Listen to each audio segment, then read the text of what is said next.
Hi, Gareth here from Port Monkeys again, coming to you from our house. We got home at 1:30 this morning from London after our cruise.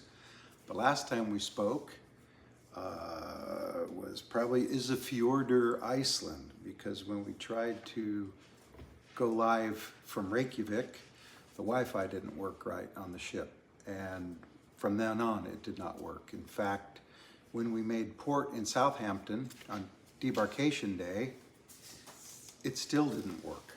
So the night before, it was a real mess trying to get boarding passes. A lot of people were freaking on board. I finally got them, but it took me about 3 hours of trying, of refreshing and shutting it off and turning things off and back on, and finally got through. Got one boarding pass at a time. It was weird. Anyway, so I got some notes here. So we did get our luggage in Reykjavik. So 7 days later, 7 days into the cruise. So Princess gave us $250 credit in the gift shop, and we spent most of that, if not all of it. But we had to buy things like deodorant. They gave us toothpaste. We bought some clothes. A brush, things like that. So it wasn't all clothes. And then we spent another $70 or so in Ireland on socks and underwear. They were very expensive, socks and underwear. After Reykjavik, it was 2 days at sea, and then we were in Greenland. We did have the good fortune to go in the Prince Christian Sund, or Sound, which is a narrow channel between some islands at the southern end of Greenland. Very nice. I'll make a video of it. Don't worry. Icebergs, glaciers. It was like Alaska. A lot. Then Nanatorlik, which was our next port, it was too foggy. We anchored there the night before. When morning came, it was socked in. It finally cleared, but the captain feared there wouldn't be enough time to get people ashore and then back. So we skipped that port. And then we went to Korkatuk, or Tok. And that was our last port, Greenland. And it was nice. It was weird. Brightly colored buildings. Watch for the video. And then 4 days at sea. The Wi-Fi worked like for a minute every 12 hours or something. I'd get a few emails. Next time I looked at my phone, hours later, there'd be another email or a text message or something. It was weird. But and they warned us. And they refunded us $100 each for the cost of Wi-Fi. So they refunded what they felt was 10 days of Wi-Fi, which we had the Princess Plus package, so the Wi-Fi is mixed up in there somewhere. I only counted as $5 a day, so they refunded all our money, you might say. Anyway, that's Wi-Fi. It didn't work. We flew all day and night. We got back here at our local airport at about 1:30 this morning. It's 5:30 now, give or take. And it's 100 degrees outside. So we went from 50 degrees or less to 100 degrees, and it's supposed to get up to 114 now, they say, by Sunday. So it's hot here. It's hot. I do want to say hi to Liam, Austin, and Ashley.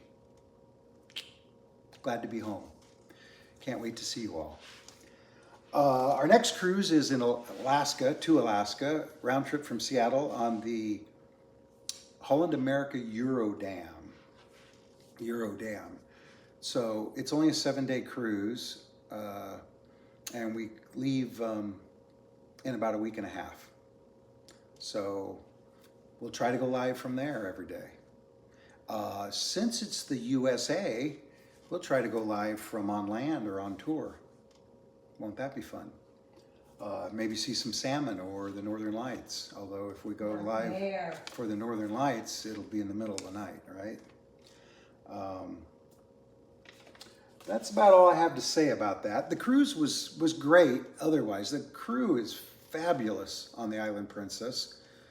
The food was good. I truly believe the menus are kind of the same on all Princess ships, if not exactly the same. Sort of like Carnival ships, the food is the same on every ship. It's who's making it, and I think Island Princess has maybe some better cooks than some of the other ships we've been on.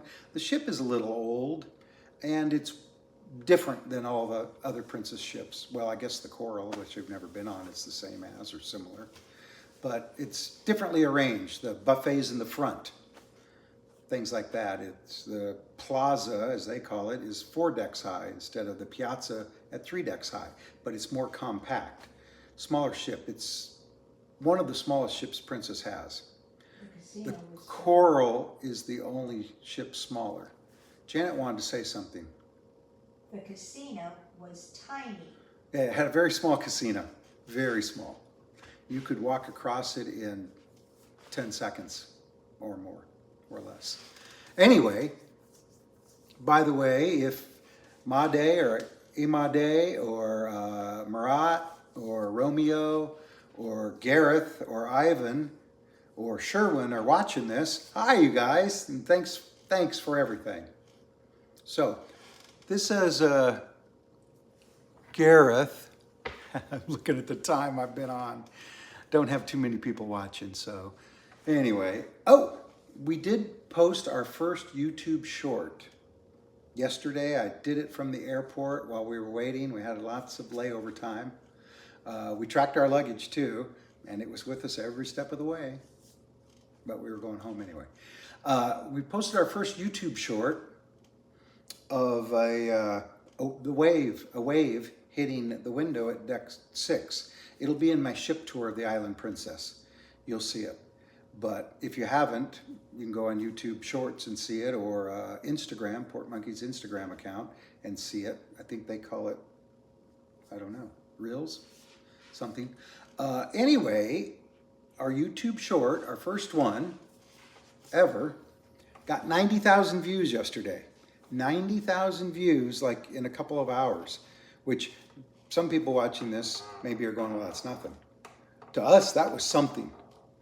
You know, YouTube, I get statistics from YouTube, and our views line is, you know, like 2,000 views a day, 2,000 views a day, and then suddenly it spikes, 90,000 views. And it got several comments, and one of the comments was that this is phony. I assure you, it was not phony. The seas were very rough, and a wave hit the window while I had the camera aimed at it. It just happened. It's the only one I saw. I just happened to be in the right place at the right time. So anyway, check out Port Monkey's YouTube Shorts. And so from Port Monkeys, this is Gareth. And Janet. Saying, See you in the next port. Port Monkeys out. Bye. Bye.